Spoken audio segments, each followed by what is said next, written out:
अस्सलामुअलैकुम नाज़रीन इकराम, रोशनी light channel की तरफ से आप सबको खुशामदीद। मेरी आज की वीडियो कुरुल्लुश और खान के बारे में है, जिसकी एपिसोड 3 आप में से अक्सर व्यूअर्स ने देख ली होगी।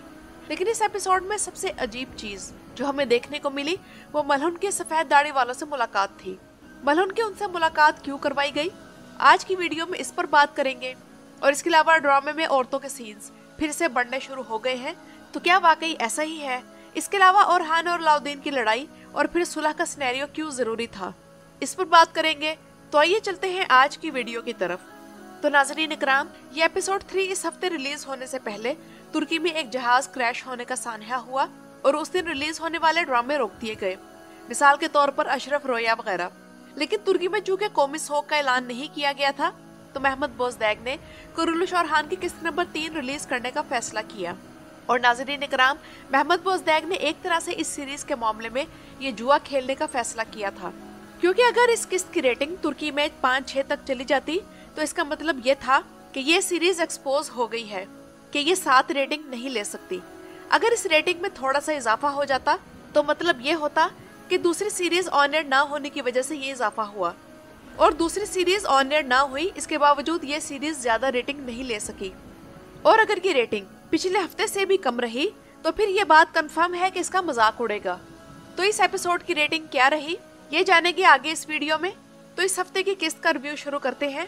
और देखा जाए तो कहानी अब तक अच्छी जा रही है और हर किरदार को उसके हिस्से का स्क्रीन टाइम मिल रहा है, जबकि ओरहान के किरदार का बिल्डअप तेजी से जारी है। यानी कि वो वक्त जबकि हर कोई बुरसा पर हमले के मामले में मुत्तफिक है, तो ओरहान इस आइडिया के खिलाफ है और अमन मुआहदा करने पर इसरार कर रहा है। और यहाँ देखा जाए तो ओरहान ही का मशवरा दुरुस्त है, जबकि जंगी कौंसल के सीन्स इस सीजन का बेहतरीन प्लस पॉइंट है। लेकिन एक लतीफा जो इस एपिसोड में नजर आया वो मलहुन की सफेद दाढ़ी वालों से मुलाकात थी। और हमारे जहनों में यही सवाल आए कि क्या मलहुन कबीले की सरदार थी या फिर सफेद दाढ़ी वालों की सरदार थी, जिस वजह से वो उनसे मिली। बेशक मलहुन सल्तनत उस्मानिया की दौलत अना थी, वालदा सुल्तान थी, और उसका मुजस्मा इसीलिए बितलीस नामी इलाके में खड़ा किया गया और वो काई की काबिल इज्जत खातून थी। लेकिन सफेद दाढ़ी वालों से जब एर्तुगरुल गाजी का राब्ता हुआ तो उसने हलीमा तक को नहीं बताया था, और उसकी सफेद दाढ़ी वालों से मीटिंग खुफिया ही हुआ करती थी।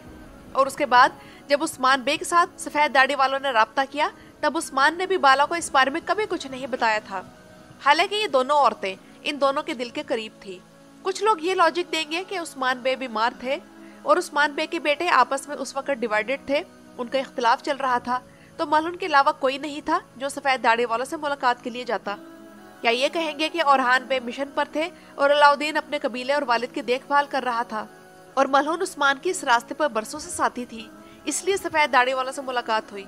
तो नाजरीन इकराम, अगर सफेद दाढ़ी वालों से मिलने का यही क्राइटेरिया है तो मलहुन की निस्बत बोरान का जाना ज्यादा लॉजिकल लगता, क्योंकि उसके बारे में हमें शुरू से ही यही बताया गया कि ये उस्मान बे का राजदार है और उन राजों की हिफाजत भी करता है, तो इसलिए बुरान का जाना ज्यादा बेहतर था।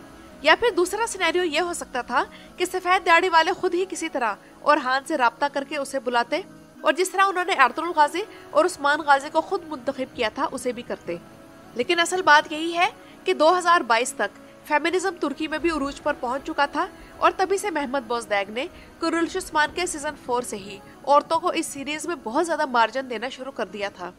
इस एपिसोड में भी फातिमा बगैर किसी वजह के फ्लेवियस के गले पर खंजर रख देती है, जैसे वो कोई कातिल हो। दुश्मन तो वो है, लेकिन उसने फातिमा के सामने तो अभी तक कुछ नहीं किया था। लेकिन राइटर्स का मकसद एंग्री यंग लेडी दिखाना था। और फिर हलीमा ने किस तरह दुर्सुन को एक ही ज़रब में बेहोश कर दिया। क्या वो सुपर वुमन है?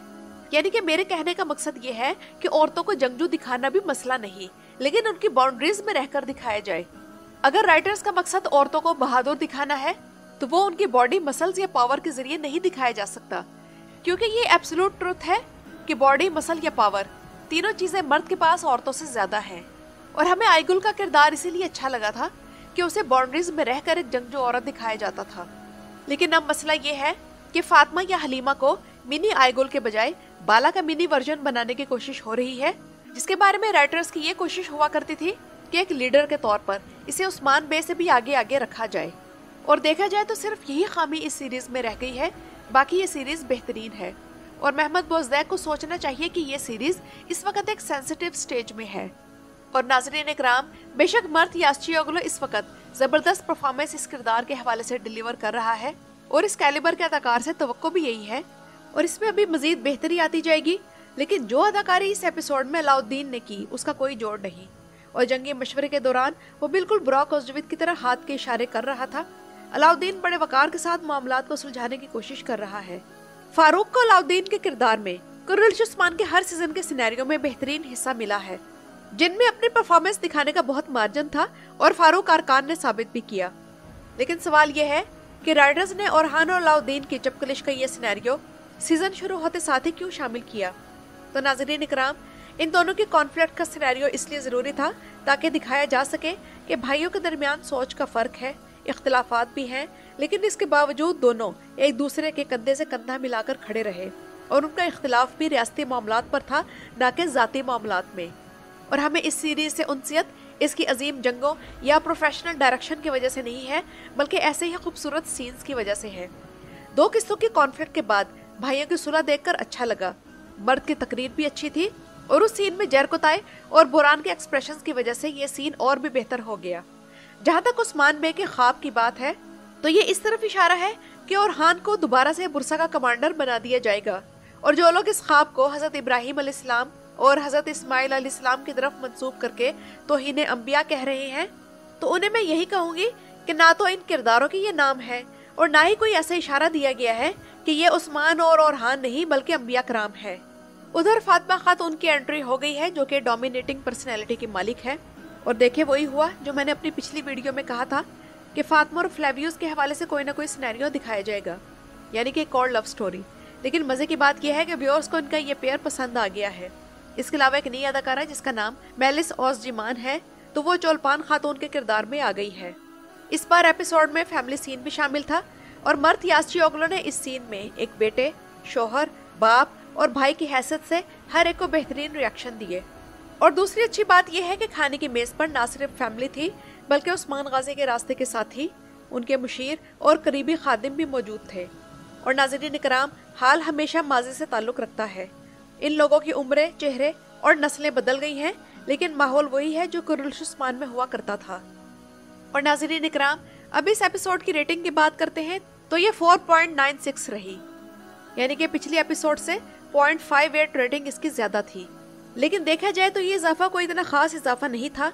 अगर दूसरी सीरीज ऑन एयर नहीं आई थी तो इस रेटिंग में कम से कम 50% इजाफा होना चाहिए था। तो नाज़रीन इकराम, महलूल खातून के सफेद दाढ़ी वालों से मुलाकात और इस रेटिंग पर आप लोगों की क्या राय है मुझे कमेंट्स में जरूर बताइएगा। मेरी वीडियो देखने का शुक्रिया।